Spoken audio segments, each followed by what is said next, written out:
No ano 1 bilhão depois de Cristo, um sol gigantesco se levanta sobre o horizonte leste da Terra. Imagina se você pudesse acordar nessa manhã, daqui a 1,5 bilhões de anos. Não encontraria nada do mundo que conhece hoje. Nossa estrela está 10% mais brilhante e parece ocupar um pedaço enorme do céu, que por sinal não é mais azul. A atmosfera opaca, úmida e abafada é dominada por uma luz cor de laranja e amarela. Sobre o solo árido não há água e nenhuma planta ou animal. Enorme, brilhante e abrasador, o sol está começando a morrer.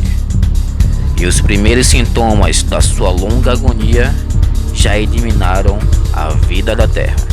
Eu me chamo Charles Boniek, sou editor do blog e do site Contos do Mundo Real.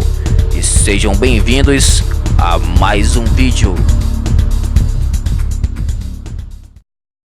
Antes de começar o vídeo, não esqueça de deixar aquele like para ajudar o crescimento do nosso canal. E se você ainda não é inscrito, inscreva-se aí embaixo no botãozinho vermelho e ative as notificações para receber os melhores vídeos de ufologia e ciência do YouTube. O cenário que verá a seguir acontecerá daqui a cerca de 1,1 bilhão de anos. Mas antes disso, o Sol começará a mudar, à medida que o combustível de hidrogênio presente em seu núcleo é usado.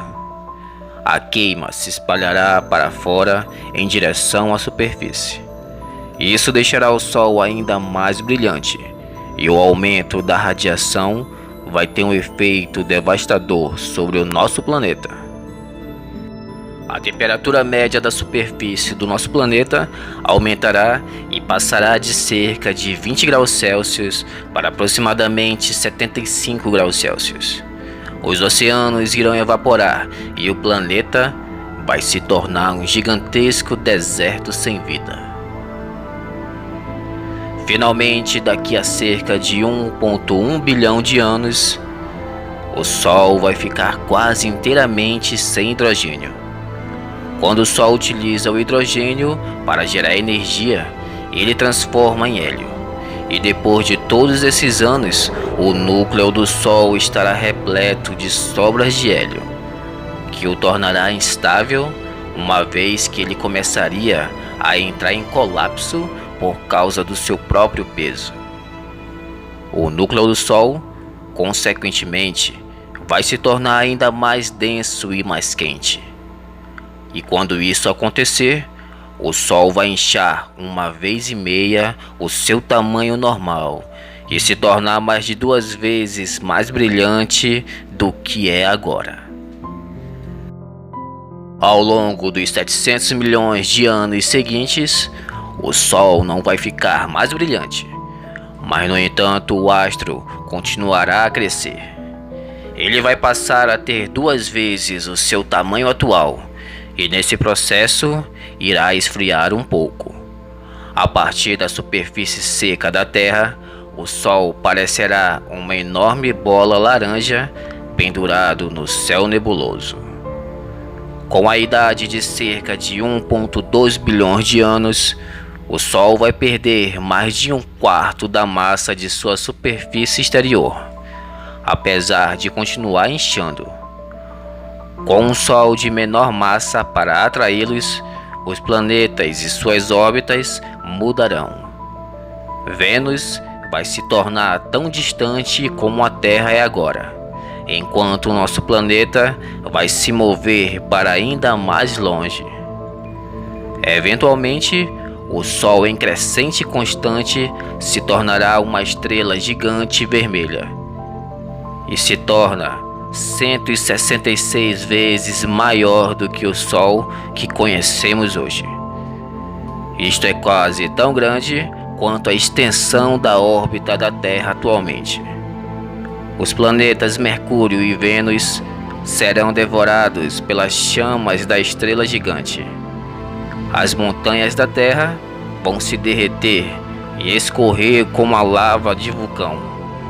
E o gigantesco Sol vermelho vai dominar mais da metade do céu visível aqui da Terra.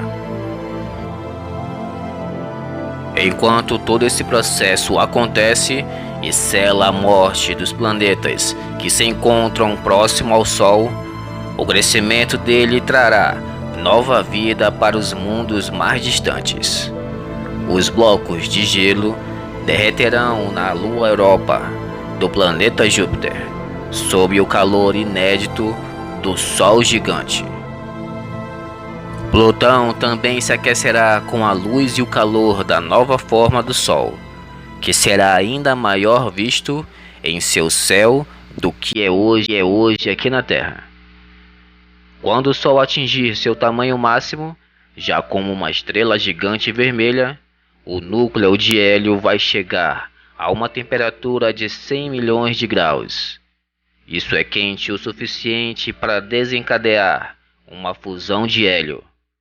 Quando a fusão acontecer, os átomos de hélio serão triturados juntos, liberando grandes quantidades de energia no processo. No começo, vai parecer como se o Sol tivesse obtido um novo sopro de vida. Ele vai diminuir de tamanho, embora nunca vá voltar a ter menos do que 10 vezes o seu tamanho atual. Terá início de um período de duração de mais ou menos 110 milhões de anos, durante o qual poucas mudanças ocorrerão. Assim como o hélio é criado quando átomos de hidrogênio são fundidos, novos elementos são produzidos com a fusão do hélio. Mais precisamente, nossos conhecidos carbono e oxigênio. Com o acúmulo destes elementos no núcleo do Sol, novas reações acontecerão lá dentro. E aí, novamente, o Sol vai inchar até duplicar o seu tamanho. Finalmente, o hélio do núcleo acabará. O carbono e o oxigênio vão entrar em colapso, mas não será o suficiente para desencadear novas reações de fusão. Sem combustível, o Sol vai se aproximar do início de seu fim. Ele vai crescer ainda mais com os últimos suspiros de hélio e hidrogênio. E no final, ele estará 180 vezes maior do que o Sol que conhecemos há milhares de anos atrás. Enormes quantidades de sua atmosfera serão lançadas para o espaço, até que quase metade de sua massa seja perdida. A perda de massa fará com que os planetas Vênus e Terra, que nesse ponto serão pouco mais do que cinzas queimadas, se distanciem ainda mais. A fina camada de remanescente de hélio que rodeia o núcleo de carbono e oxigênio se tornará instável. O Sol começará a pulsar violentamente, como a luz da sirene de um carro de polícia. Toda vez que ele pulsar, perderá mais massa. O pulso final levará o último pedaço da sua superfície externa do Sol. Tudo o que sobrará será o núcleo, somente ele. Esta será uma esfera do tamanho aproximadamente igual ao da nossa Terra. Porém, será extremamente quente, embora seja apenas um calor residual, ou seja, não haverá mais fonte de calor para substituí-lo à medida que for sendo perdido. Será como uma brasa de uma churrasqueira, lentamente perdendo calor até que, eventualmente, se tornará uma esfera cinza e fria. No final, teremos uma estrela anã branca, que em algum momento do passado já foi o nosso Sol, além de uma terra cinza e queimada, onde só restarão destroços do nosso antigo planeta.